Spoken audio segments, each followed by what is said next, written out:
Qu'est-ce qu'on a appris aujourd'hui, Alors là, Julie? c'est une première dans notre sondage quotidien, justement. On est à 46 jours, pile, on le rappelle, du premier tour de l'élection. Et Éric Zemmour arrive en deuxième position. Alors Emmanuel Macron, vous le voyez, est toujours loin devant à 25%. Et en deuxième position, donc Éric Zemmour, 16%. Marine Le Pen perd un demi-point et se retrouve derrière à 15,5%, suivi de Valérie Pécresse à 14,5%. Louis Dragnel, qu'est-ce qui s'est passé? On sait qu'Éric Zemmour a eu une ascension à l'automne dernier. Ça a chuté et là, c'est vrai que depuis quelques temps, il est porté par une dynamique. Comment on l'explique qu'il se hisse à la seconde place là? Je pense qu'il y a plusieurs éléments. Le premier, c'est qu'il porte un projet qui est extrêmement clair. C'est-à-dire qu'on est d'accord ou on n'est pas d'accord, mais c'est un projet qui est radicalement différent, singulier des autres. C'est-à-dire que c'est pas le projet de Marine Le Pen, c'est pas celui de Valérie Pécresse. Et identifié, vous avez dit clair, et très identifié. Et c'est très identifié. C'est-à-dire que, vous voyez par exemple, Valérie Pécresse a du mal à dire qui elle est, quel est son programme, quelle est sa différence par exemple avec Emmanuel Macron, parfois avec certaines propositions d'Éric Zemmour. Éric Zemmour, lui, voilà, il essaye de tracer sa route, de tracer son chemin. En jouant toujours sur les sujets auxquels il croit.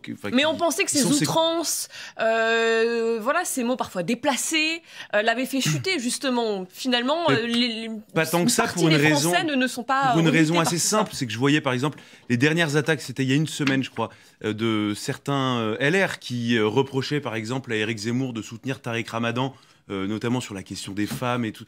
Et c'est des attaques qui tombent complètement à côté parce que les soutiens d'Éric Zemmour, eux, savent que c'est des attaques qui peuvent pas fonctionner. Ils savent très bien que c'est le candidat sans doute le plus dur sur la question de l'islam, sur la question de l'intégrisme, sur la question de l'islamisme.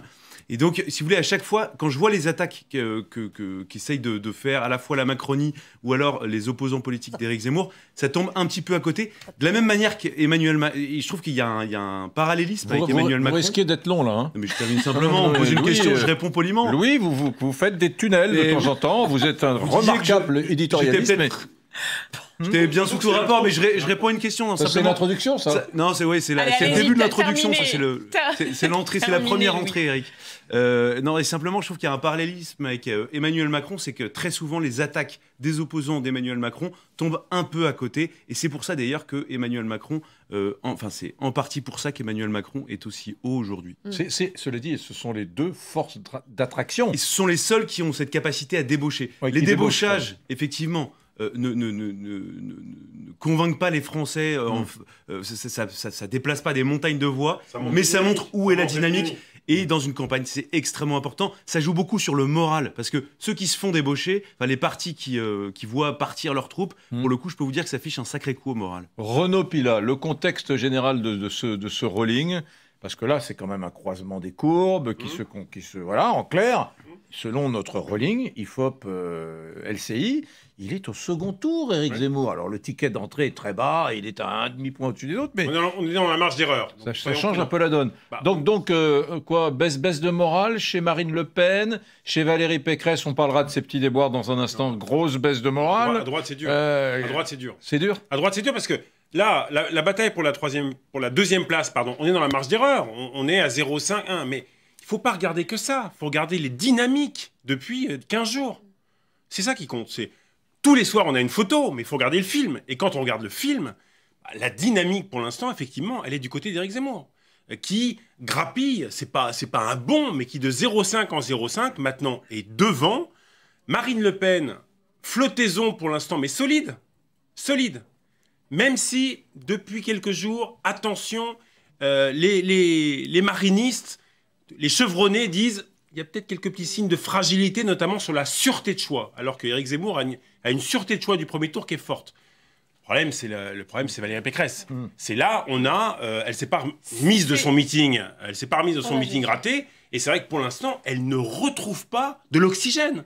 Et bon, on est à 5 semaines, c'est maintenant. Virginie, on va prendre le temps dans 2 minutes de parler du cas Pécresse, mais avant... Conséquence directe du meeting du 13 février, ils ont voulu changer de stratégie là maintenant aux Républicains, c'est rencontrer les Français, des sessions de questions-réponses, etc.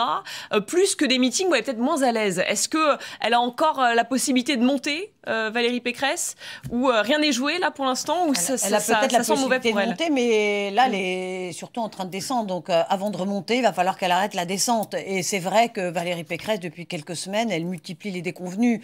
Elle multiplie les déconvenues dans sa façon de parler, ce meeting qu'elle aurait jamais dû faire. Si elle reconnaît elle-même qu'elle est une mauvaise oratrice, il fallait pas qu'elle fasse ce meeting, ou alors il fallait qu'il y ait des gens sur la scène autour d'elle. Enfin, il fallait trouver un dispositif qui lui convienne. Moi, je suis très surprise que Valérie Pécresse reste assez docile à tous ceux qui lui donnent des conseils toute la journée, des conseils qui ne sont pas forcément des bons conseils. Et elle ne semble pas déterminée à dire « moi, je fais la campagne qui me convient, je fais la campagne à ma main ». Elle a quelque chose encore de soumise à tous ceux qui, probablement d'ailleurs, ne misent pas que sur sa réussite et son succès. Donc, et deuxième chose sur l'électorat, Valérie Pécresse, elle a une perméabilité d'électorat avec Éric Zemmour, ce que n'a pas Marine Le Pen. Marine Le Pen et Valérie Pécresse, elles ont des électorats assez hermétiques. Mais si Valérie Pécresse baisse, Éric Zemmour montera. Et on voit bien d'ailleurs que le socle des électeurs de François Fillon, qui était plutôt prêt à voter Valérie Pécresse, est en train de fondre et de rejoindre Éric Zemmour. Troisième petite observation, et j'en termine, Éric Zemmour, depuis quelques semaines, il fait une bonne campagne. Depuis le petit trou d'air consécutif à cette déclaration sur les handicapés, il fait une bonne campagne. Il fait une campagne habile, souple, assez réactive. Il est entouré de toute une équipe de geeks qui sont extrêmement présents sur les réseaux sociaux. Et lui-même, dans sa façon d'être, lors de ses interventions médiatiques, il est courtois, il est gentil, il est très attentif. Il fait attention à pas être trop méchant, comme on l'a souvent qualifié, trop brutal. Et là, son image s'adoucit. Mais ce soir, vous êtes tous longs. Vous êtes tous longs ce soir. C'est un débat, bonsoir. Je fais une toute petite phrase très rapide. Surtout qu'il ne faudra pas oublier Mélenchon qui monte aussi. Et Éric Zemmour, il a réussi à attirer l'attention d'une partie de l'électorat français. Cette attention, il la garde. Et ces gens-là sont maintenant décidés à voter pour lui. Et ça change aussi. Et Emmanuel Macron doit se frotter les mains, parce que quand on regarde le second tour, c'est face à Éric Zemmour, en tout cas, qu'il affiche le score le plus élevé. Voilà, 61,5 contre 38,5 pour Éric Zemmour. Et on va regarder les autres duels potentiels. Emmanuel Macron face à Marine Le Pen, 55-44 en gros. Et Valérie Pécresse face à Emmanuel Macron, 58-42. Marine Le Pen ferait donc mieux au second tour, selon ce sondage, Valérie Pécresse, que Valérie Pécresse. C'est assez nouveau. Et Éric Zemmour. Bon, les amis, ça c'est dur. est-ce que vous m'autorisez à tourner la page, là, Julie? Je voudrais Oui, je vous autorise. Bon, voilà. Est-ce